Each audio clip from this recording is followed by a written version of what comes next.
let's start with the most important question. How is your organization helping people to get one step closer to property ownership? And I think this is a question to all three of you.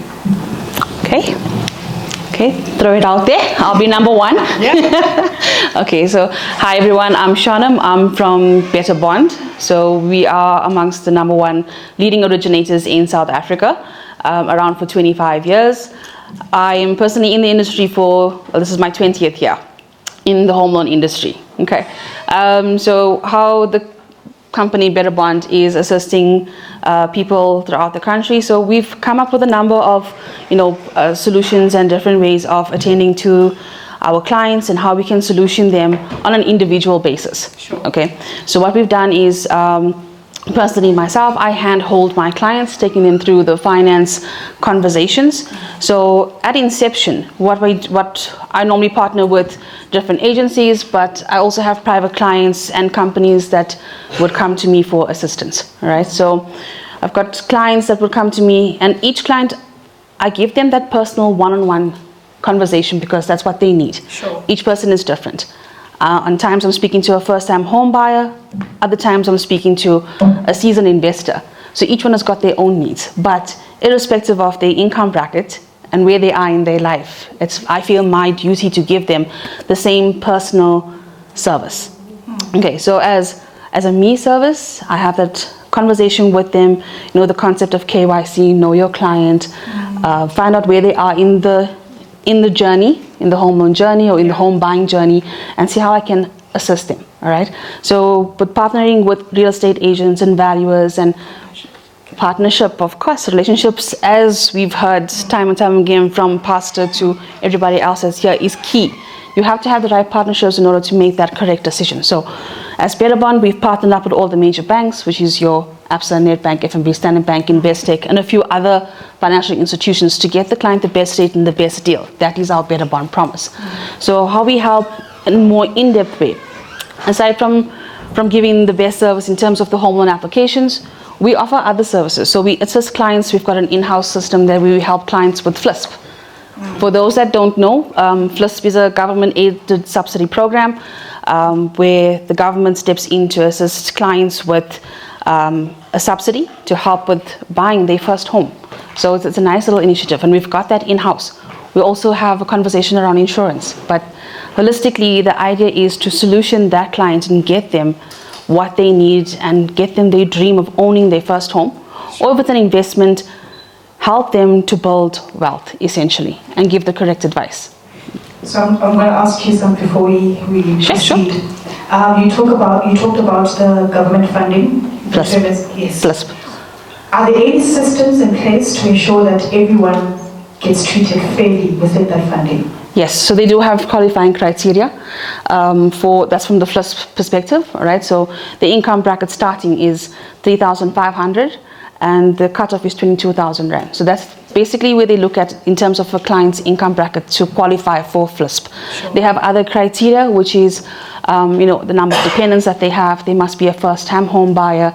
It's also now opened up not only to full-time employed individuals, they've opened it up onto the self-employed people as well, which is fantastic. It wasn't previously like that, So there's just having that know-how gives your ordinary client who thinks I'm not sectionalizing, I'm just using an example. Okay, so for someone who's like maybe I've had clients approach me one-on-one, so I'm using this as an example. Okay, so someone will be like, oh no, I'm a security agent, or I'm a teacher. I don't think I can actually buy, a house right now, and it's all about education. So I'm like, why not? Sure. Let's do, for example, a pre-approval. Let's look at your credit report. Let's look at your affordability. Let's see how we can help you. I do the one step further because I've partnered up with, fantastic agencies. An example, Levitalia. So, I'll put them in touch. I know my agents and I know exactly where they are. So, and I know their stock. I'm a bit hands-on. So I'll be like, you're looking for a property in Soweto. This is your income bracket. I'll call my agent. Be like, okay, I've got a client for you. We've done a pre-approval. They're looking for a property around 450, 500k. What do you have in stock? Can we arrange a viewing? that's already putting that client at ease. Sure. We're arranging that partnership. I'm already handing my client now over because I handled from the beginning. I'm putting you in touch with my agent who's going to show you that property. Once the OTP is signed, it comes back to me. I help you with bond finance. I've done the pre-approval already.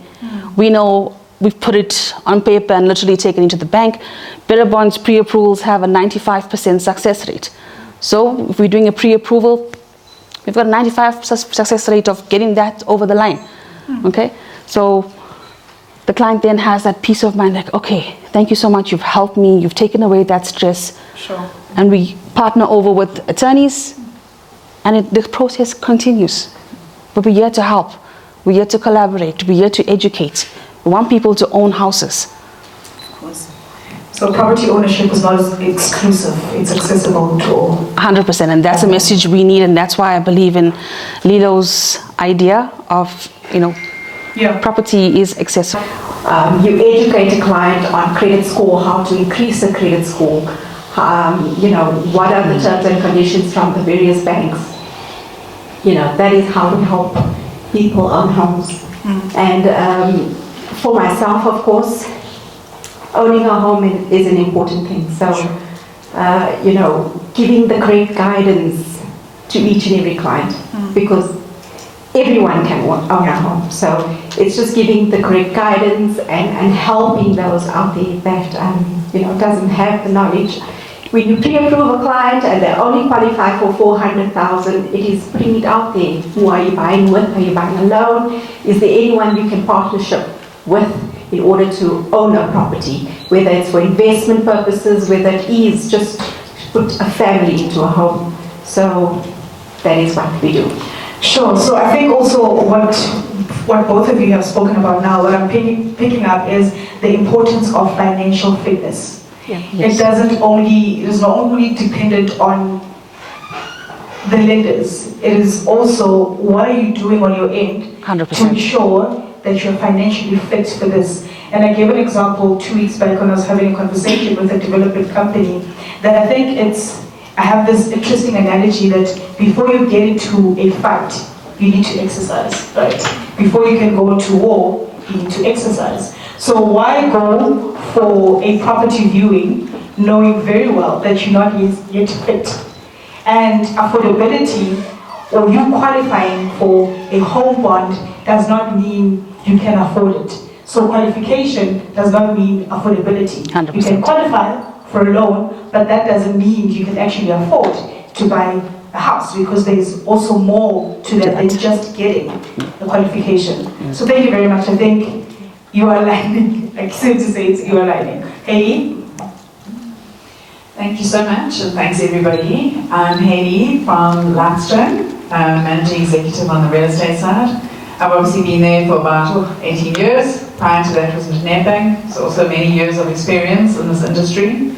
I think one of the big things around Limestone is just around, we have a slogan, simplifying the complex, because I think when you purchase a property, it can be quite daunting. We all know that buying a property is a big decision, can be quite emotional, so we need to understand data. We need to know what we're paying for this property. 100%. We need to make sure that we're understanding our own affordability, which kind of speaks to the kind of knowing where you're buying, where you're wanting to look. Does it fit within your means? Can you afford it? And I think that's where Limestone comes in. We have a wealth of information. We obviously provide data and insights into areas, into specific properties. So you as a person coming to buy a property, you could be an investor, you could be a first-time home buyer, but just having some level of knowledge in terms of what the value of that property is really important. And I think linking into that is obviously then giving a view in terms of what the banks are going to look at. So if you are looking for finance, we have a system in the banks, workflow system, whereby purchases come into the banks, and they use our valuation model. So we've got an AI valuation model around valuing all of the residential properties. They use that in terms of making a decision as to whether they're comfortable in terms of granting bond or finance on the property. So I think once again, also important to know what they're going to be looking at. So when you get a limestone report or get limestone information, you know that the banks are going to be seeing that information should you be applying for finance. So once again, very important to know that. And then coming back to affordability, there's a lot of hidden costs in buying a property. So just know what you're paying, know what you're in for, because I think it's always daunting, that first property, you think you're just paying the price that's there. But sometimes there's transfer costs, sometimes there's bond costs, the costs of actually living in the property. Are there levies that you need to pay? You know, your water, electricity, all of those aspects that kind of come in. So just put all the sums together. We have some of that information that can really help as well. So really just around enlightening the process for everybody and making it less daunting. So making it less complex and making it easier for people to make a decision in terms of buying property. And I think everybody should own a property. You know, it brings wealth to everybody. Everyone will own a property, if not, right? Some of you do own property, right? Who wants to own property? This is like,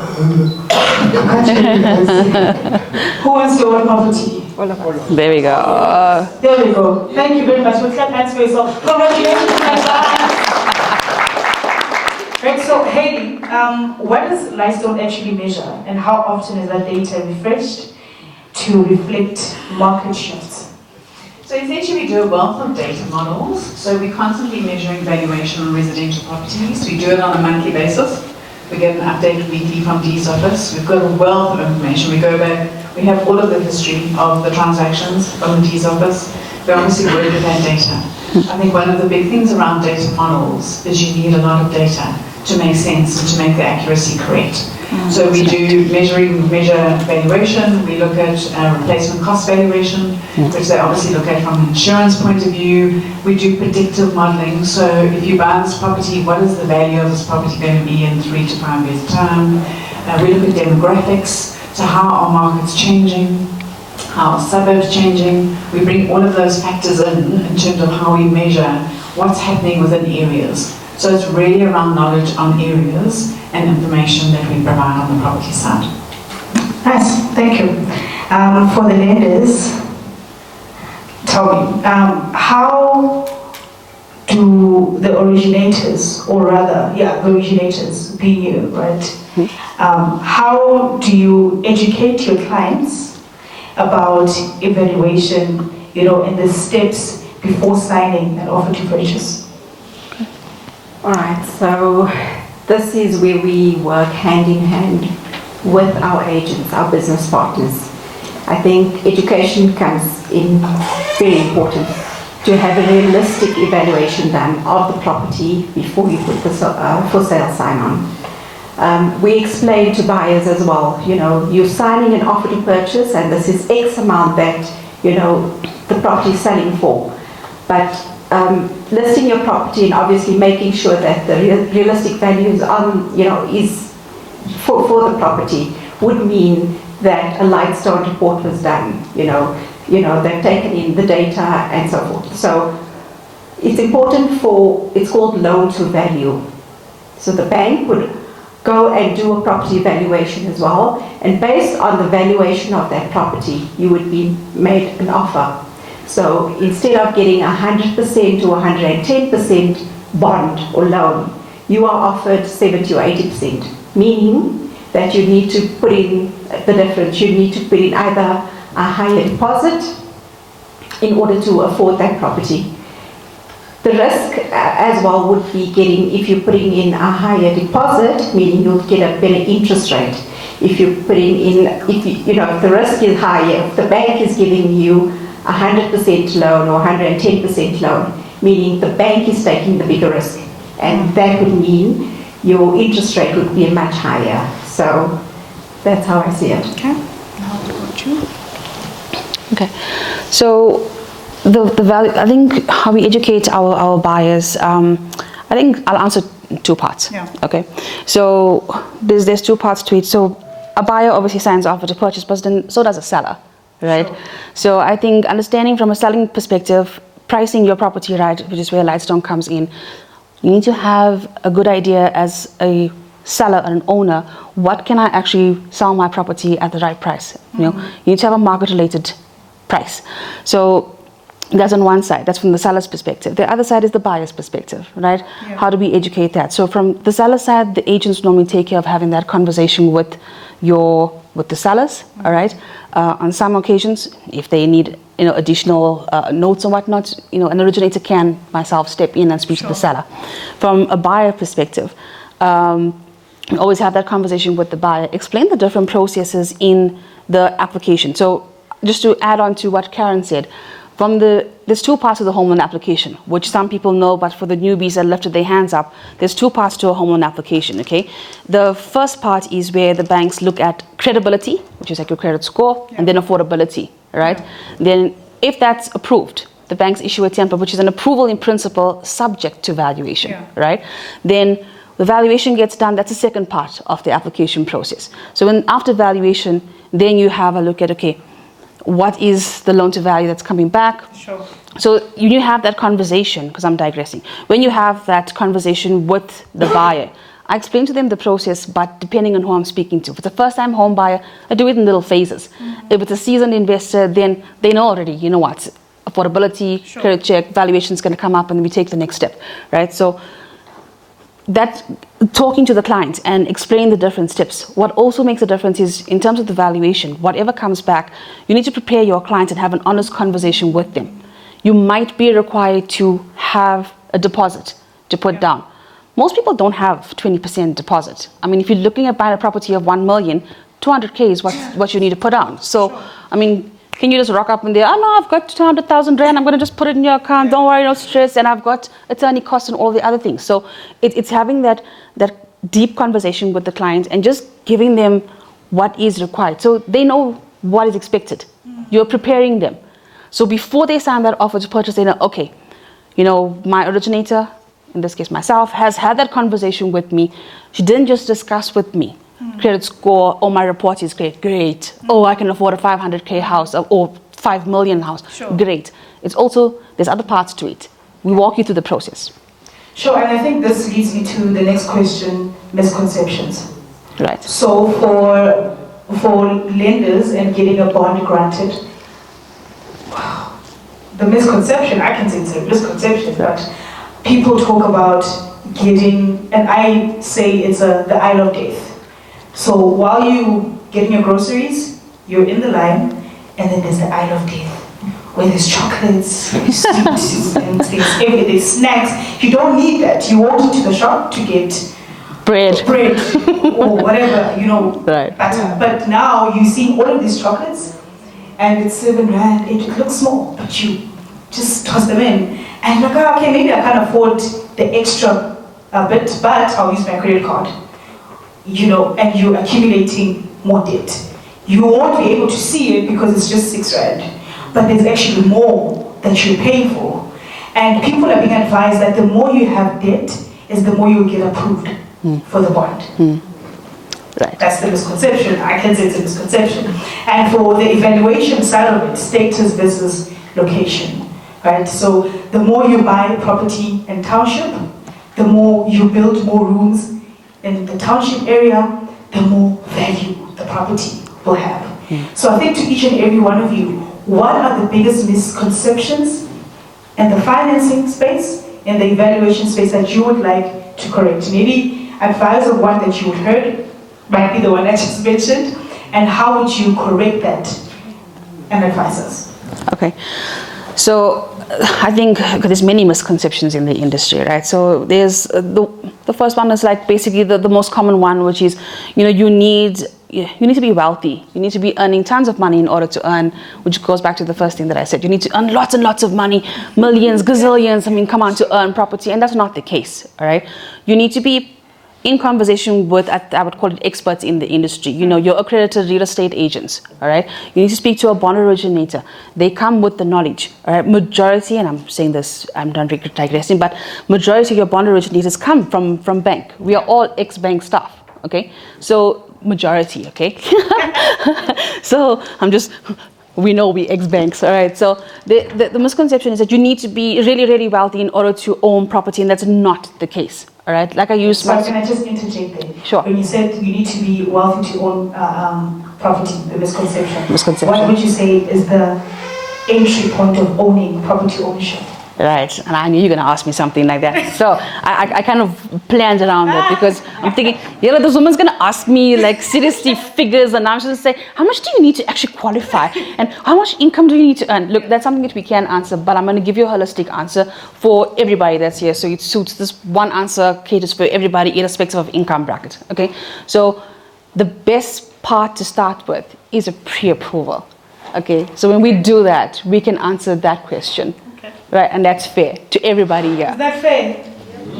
Okay, doing a pre-approval, getting an upfront, I say individual valuation. You're not a property, you're a person, you're an asset. So doing that upfront gives you that edge to say, because we issue a pre-approval certificate to you, that's valid for 3 months. You can take that pre-approval certificate, go to anybody, you in the industry, you're an agent, okay?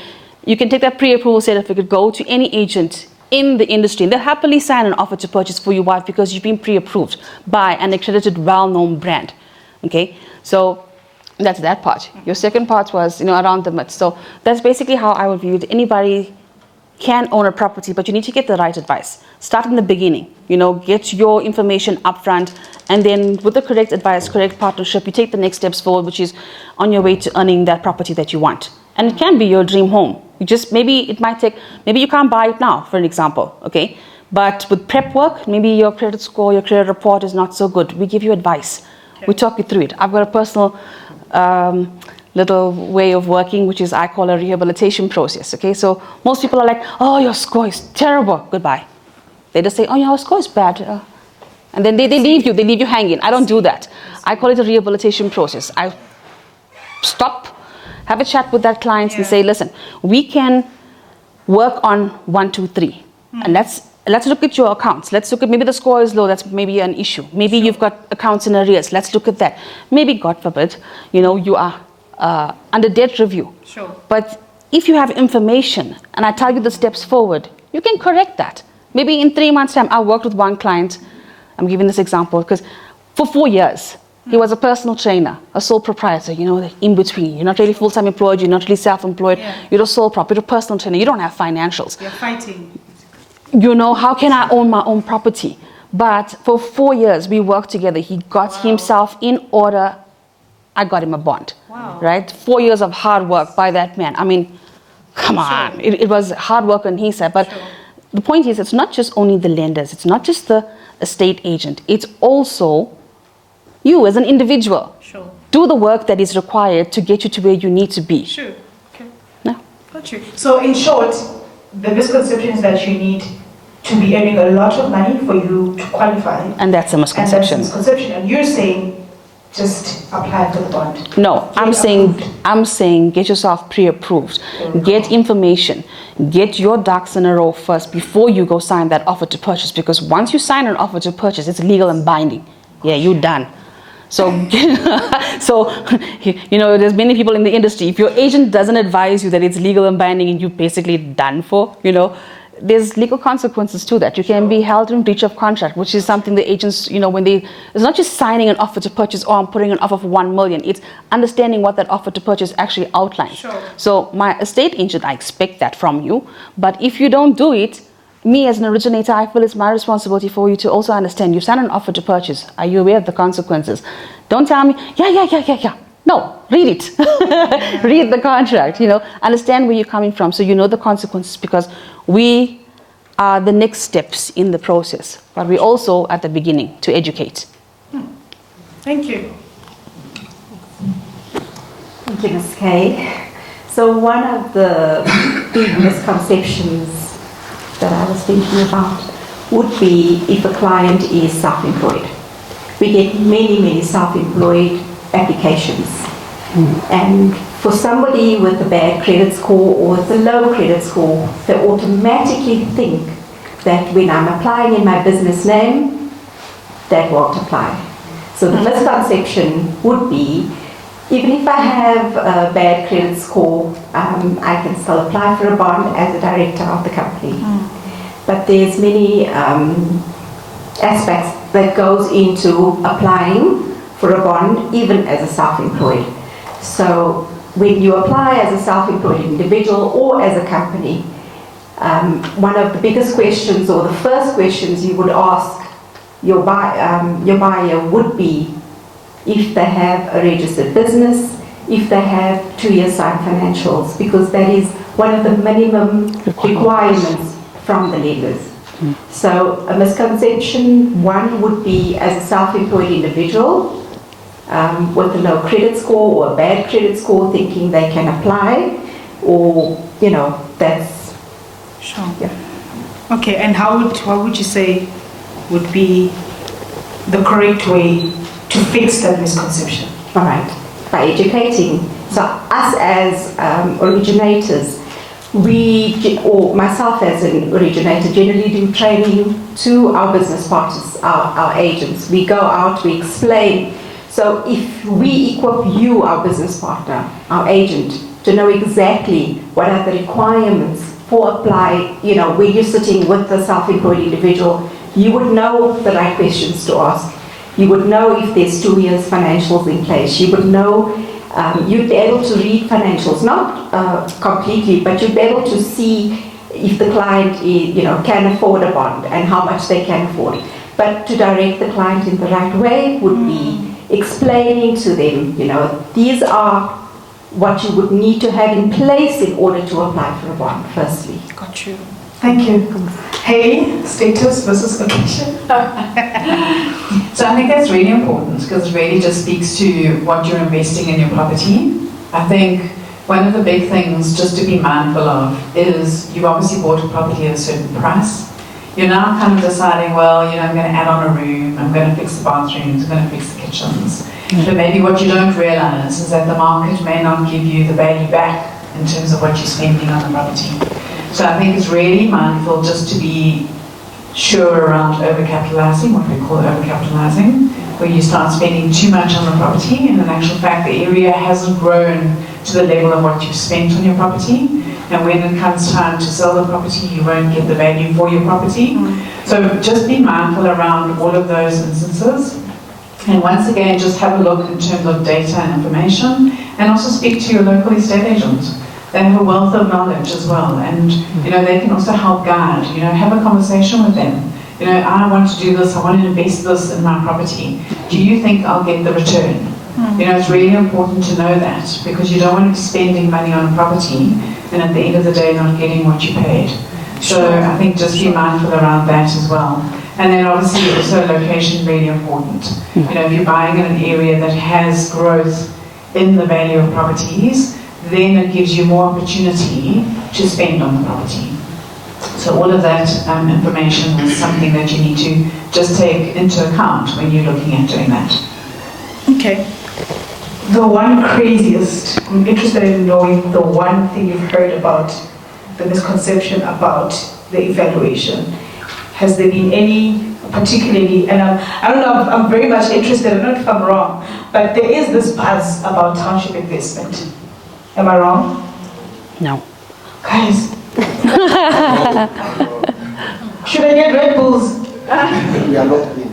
Okay. Yes, but there's a lot of misconceptions. It's things that I've been seeing around social media. It's things that are all around buzzing, that this is what people don't do their research. And I'm so glad that you're here, because this is the research now that we are actually getting, which is what you said as well, that do your research to know what not to do and not just read whatever you see on social media, which is exactly what you're saying. And I mean, I can also add on to ChatGPT.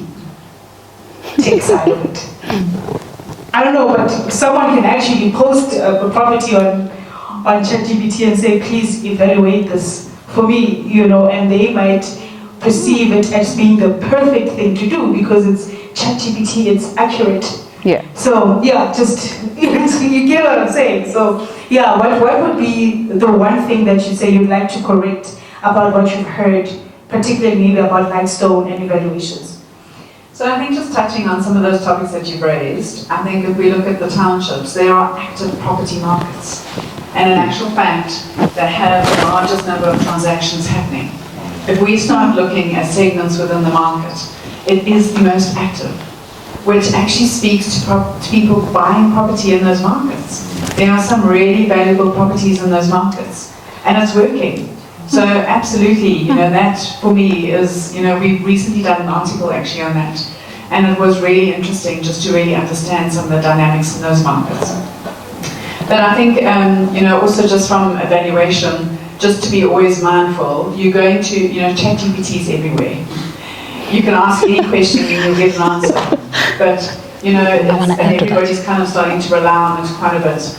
Do your homework. There are in many other industries and information, you know, where you can actually go and collaborate or understand whether that information is actually correct. You know, don't just take it at face value when you do a query on ChatGPT to go, oh, that must be the value. Just go somewhere else and just make sure that that is in the value kind of range that it is saying it is, because there's a lot of information that's coming through on AI. It's certainly more efficient, but it's not always correct.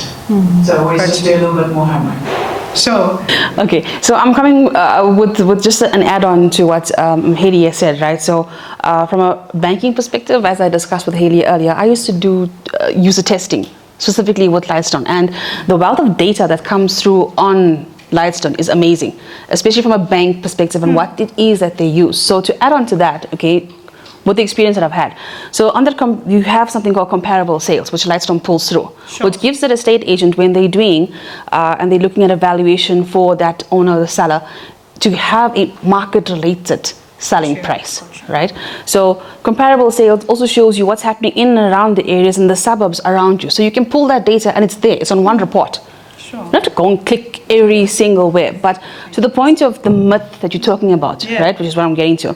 So yeah, using ChatGPT and using Google as a search engine, I mean, you're going to get numerous things popping up. But what people need to know out there as buyers, okay, even as sellers, is you need to be able to hone yourself in getting the right information from the right places. Not just ChatGPT. Get accredited people. Okay, your estate agent, for example, needs to be with a reputed agency, FFCs, you know, have your fidelity certificates, be registered with the PPRA. These are bodies that regulate the real estate industry. Right? You're going to speak to, you know, when people are like, oh no, but I'm going to go to the bank and they're going to do a valuation, so I'll know from there if the property is worth the purchase price or not. Do your homework up front. Why wait for the bank? You're going to be disappointed. If that application is declined, it's going to impact your credit score. A lot of people don't know that. Okay, so use the accredited people in the industry. Chat to your bond originator. Chat to your real estate agent. Do your own homework as well. Get accredited people. ChatGPT and Google is not going to do your valuation and do it correctly. You know, you've got data that's coming through, and Lightstone is a powerful one because, like Haley said, and I can vouch for that, it is, and I'm sure so can Karen, it's built into the bank system. That valuation report, and they've made it much simpler actually to do a valuation. So if people are not aware, there's two types of valuations that the banks do. One is a desktop valuation. The bank's valuators don't need to go physically to the property. It's a desktop valuation, which means they use purely Lightstone's input to pass the valuation. That's how powerful Lightstone is. Okay. Second part of it is, depending on we have different codes. Okay. It's called GAP. Okay, which is good, average, or poor. So the properties are actually coded like that. If you're a good area, an average property, or poor property, and then you have different codes with G. So they range in terms of going over much now, too much detail. But I'm just giving you guys an idea, right? So in line with that, the bank will then go further and say, okay, desktop valuation, yes, but maybe, you know, in terms of comparable sales and the data pulling through on Lightstone, maybe this was a good property. I'll use a well-known example like Hillbrow. You know, it's like the old Santon, right? But now it's not so great. So the area, the coding has changed. It's no longer a G, all right? I'm not going to say what it is, but it's no longer a G, right? So bank will look at something like that for an example and say, okay, we need to do a physical valuation because we need to be fair. Banks do want to give finance, guys. They really do. They want to help the clients, okay? It's how you structure an application. So they'll do the physical valuation. Valuer will go out, have a look at the property and be like, oh, the area maybe not so good, but maybe, you know, there's things like improvements. that can add value to the property. So your market related, in terms of location might not really be there, but improvements can maybe, when a potential buyer goes to view the property, they'll find that value. When the bank sends a valuer out, they can find that value as well, which increases that property being sold, the chances of it being sold. Yeah, thank you. I think I'm going to open up the industry. There's a few questions as we wrap this panel up. Any questions? Ha. Thank you.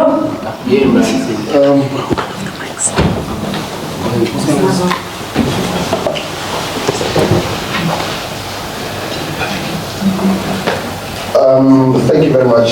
How many questions am I allowed to ask? Look, it seems like you can ask. Okay. Yeah. Can I stand in this case? So what I wanted to know, and this is actually on you, Karen, or the lady from Better Point, I didn't get your name. Shanam. Yes. So what I wanted to know is that isn't it possible for you to do a fairly full-scale check of a pre-approval? And I'll tell you why. It's quite frustrating as a property practitioner where the client comes and says, I did my pre-approval, and they are happy, they say, no, I qualify. And you take them to a 4 million rent house or property, and when we get to where they need to sign an OTP, then it goes to the bank, then now everything comes out, they don't qualify. So from the first step, isn't it possible for you to cover the whole aspect of the pre-approval so that if they know that they qualify, it's really that they qualify? So it's the first question. Maybe I'll ask another question after this. Sure. Okay, so I'll answer that one, and you can add on. Okay, so when we do, as bond originators, when we do the pre-approval, okay, I'll speak for Better Bond, okay? When we do the pre-approval, it's done on full-time employed applicants, all right? What we have a look at is the client's individual credit report, okay? So we first look at score. That's the first aspect. The second aspect that we look at is affordability, all right? When we are looking at the client's credit score, however, we are linking up from a Better Bond perspective to the credit bureau experience specifically, all right? However, to answer your question, where the variance comes from, all right, and I think you guys heard me mention earlier that Better Bond has got a 95% success rate. We leave the 5% up to the banks, and this is why, okay? From a banking perspective, and Karen can vouch for me as well. Because we know end-to-end process in the background, okay, from a banking perspective. So when the banks are actually running that application through the system, they link up to, on average, about 11 to 14 different credit bureaus in that system, okay?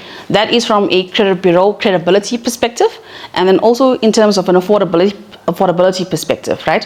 What we pick up is from that one credit report. However, when the banks link up to different credit bureaus, there's different information across all the other credit bureaus, which is not accessible to us per se.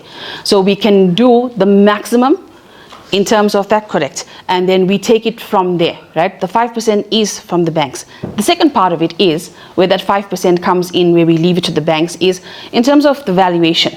Sometimes the valuation comes back, it's not only the client, okay?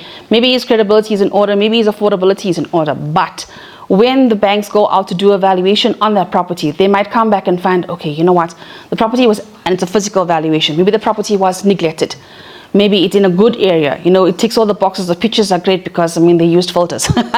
Just saying, okay, oh, maybe it is actually that good, but they use different angles on that property. But the valuation can come back and it can be less than what the purchase price is. So the banks make then what we call a lower offer based on valuation. So it's not per se just the client.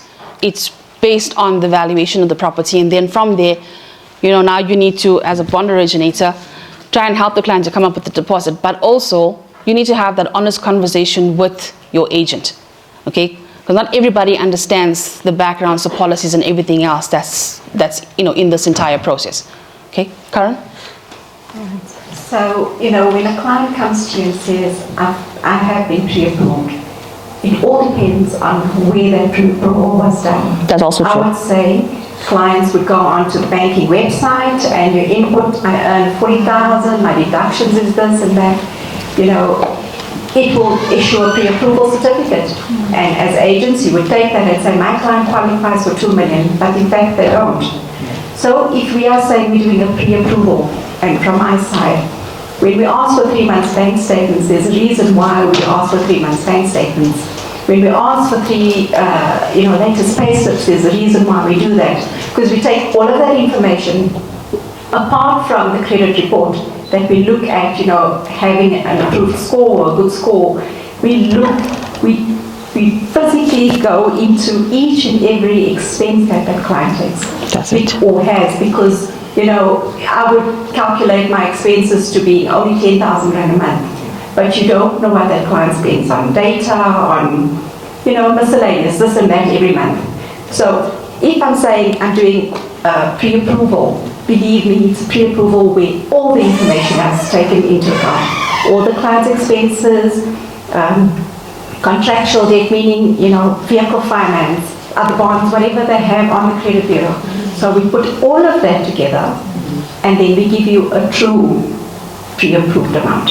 So it just depends where you're getting that pre-approval amount from or certificate. If it's from a banking website, I wouldn't trust that. Because, you know, it's information that you input yourself.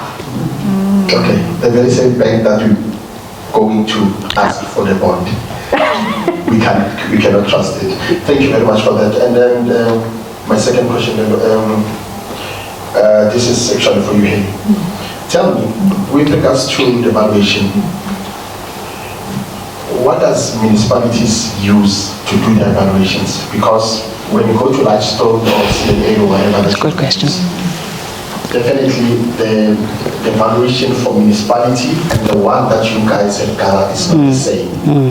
So what are they using? So the municipalities generally use what we call mass valuation systems, and the reality of it is they do assess kind of off the base of the last valuation in terms of the value of the property. The other thing to take into account is that it's generally every 4 to 5 years.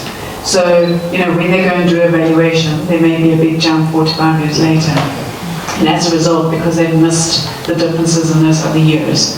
But they have their own systems that they apply, because obviously they can't get a physical valuer to every single property. So they have a system where they've captured previous valuations. They then blanket a percentage across generally all properties within certain areas that they apply, and that's sitting within their valuation system. So it's actually quite interesting. We've actually engaged with a couple of municipalities to see where we can actually help and work with them. And it's really kind of conversation in progress at the moment, because I do think that it actually should be done annually, so that you really understand the worth of the property. But then also just bear in mind that that affects your rates. Yeah. So I think a lot of people are sitting with valuations of property that's actually under, so obviously paying less than what they should be paying. But yeah, they use a different system. Okay, well, thank you for that. And then last one would be, how do you measure your commercial properties? Residential, I can understand, it's quite easy to do. But okay, the first one would be that one of the commercial property, and the second one would be, how do you measure, for instance, residential? I'm just going to give you an example. Residential like Stain City, Copper Leaf, and Eye of Africa. The houses are not the same. They were not built in the same square meter in terms of the money from the bank or whatever. So how do you measure that on Lightstone? So on the commercial property side, we actually don't provide a valuation for commercial. There's so many metrics that needs to go into that valuation, and that information is not really available. So we don't do commercial valuations at all. And then just around kind of your more luxury areas. So what we do when we do a valuation, bearing in mind this is obviously data driven, we have an accuracy score. So, and it's really important that when you look at our valuation, that you look at the accuracy score. Because amongst the luxury areas, there's nuances speaking exactly to what you're saying.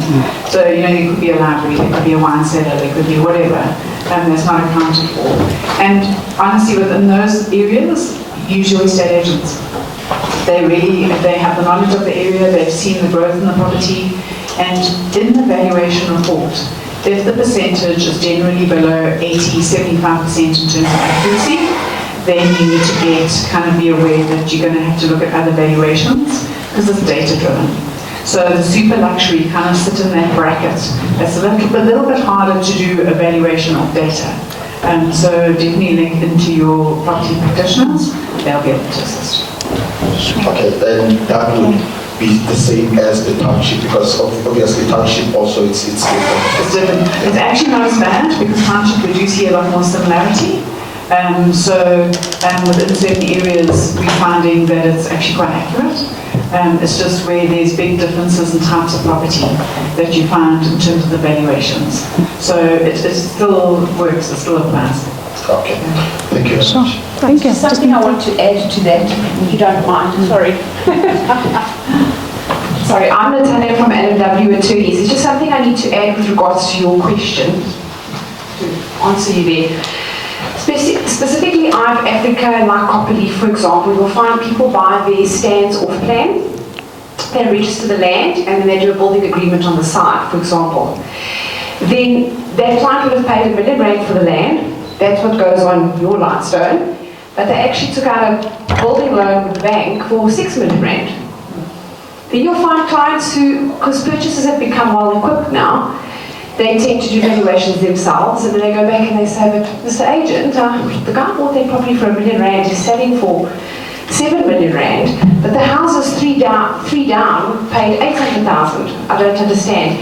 So that is why with their data, it sometimes isn't correct, but not because of fault on their side, but more because how deals are structured in luxury properties like Stain City, Eye of Africa, Copperleaf. I do a lot of Eye of Africa transfers, so I find the agents tend to contact me a lot because then the purchasers are saying they feel they pay too much for the property. So in cases like that, I normally ask the estate agents to do a detailed valuation for the last 3 properties that sold, sometimes properties that have already got on the market, current stock, just to motivate it, because sometimes the banks don't even grant the full bond because of what they're looking on the Lightstone. So in cases like that, use your estate agents, your colleagues to help you with valuations that they've done around the area because it motivates a hell of a lot. I don't know if you agree there. Okay. We're running out of time. I'm just going to take 2 last questions, a minute, please. 2 last questions. Yeah, 2 last questions. What's questions?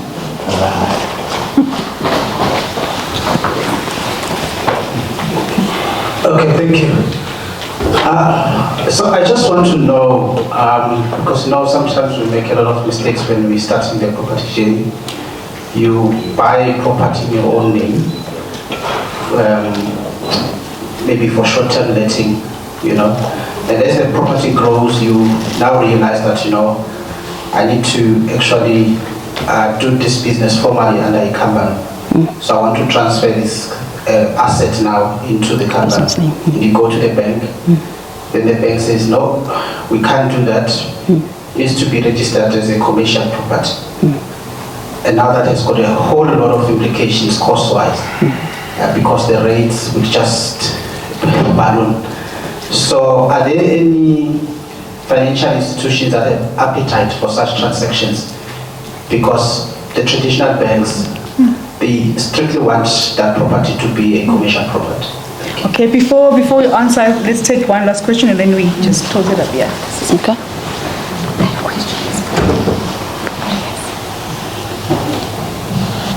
Thank you. I just need to make a comment before I ask my question to the Deputy Director of Water and Sanitation. Although I'm new in real estate, but I've been a property investor for quite some time. And to touch on the township vibe you were referring to, the first property that I bought in 2001 in the township, I bought it for 30,000 rands. The value of that property today is 800,000 rands. Sure. Nice. How long ago was that, sorry? 2001, when I started working. Although it was partially a government-assisted property due to the reasons that I was buying the property for. So I was buying it for my family because we didn't have any place to live. So there was government involvement, but I purchased it for 30,000 rands. And I got into property mistakenly like that. So then I knew that there was money in township property. Well done. Yeah, thanks. As soon as after realizing that once I acquired finance through working, I've been in the corporate for the past 22 years. Then I started buying properties in the township. My one property in the township is paying for my affluent property in the what is it? Tabaniko. I've got one property in the Nice. Tabaniko. Nice. And one property in township is fully paying for that, which I bought half the price of the property that is in the affluent area. So yes, there is a buzz, but you need to know your why, because that property that I bought in the eco estate is now not financially giving me returns at this moment. But I know that the township property, whatever hype is declining. It's declining due to reasons such as your load shedding that we are facing, due to poor infrastructure, which is the question that I would like to ask us now.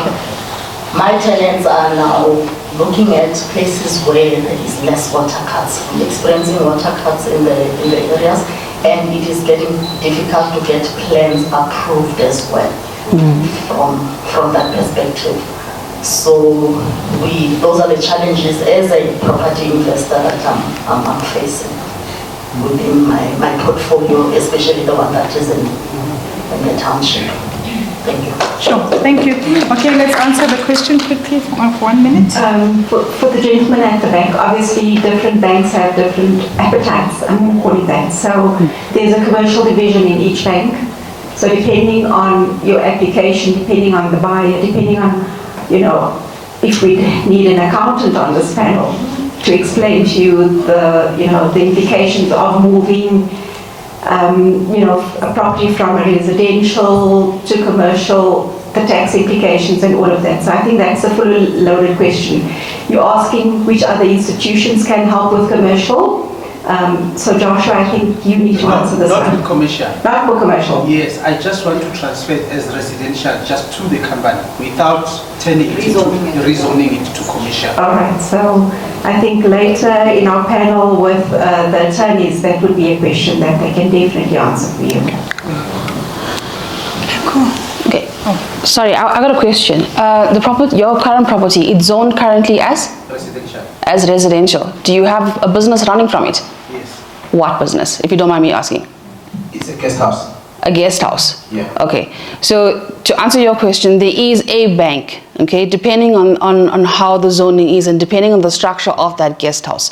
There is a bank that looks at an in-between, okay, and it's called a business mortgage, where they look at a residential property that's being converted into a guest house like yours, okay, but the requirements are still mandatory for your business requirements in terms of documentation, like your financials and your ITA 34s and things like that, okay?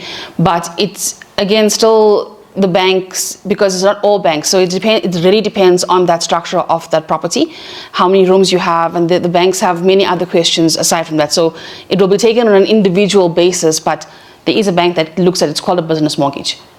Business mortgage. Okay, thank you. You can chat to me after. Thank you very much. I think we need a camp for more of these questions overnight, because there's a lot. And also I'm picking very interesting conversations we need to have, because there's a lot, and a lot of insightful things that you've unpacked, a lot of things that I thought I understood well until you shared. So thank you very much for your time. My pleasure. Thank you for sharing your knowledge. Thank you for sharing your wisdom. And we need to chat at the camp and during the match. Thank you very much, ladies and gentlemen. Thank you.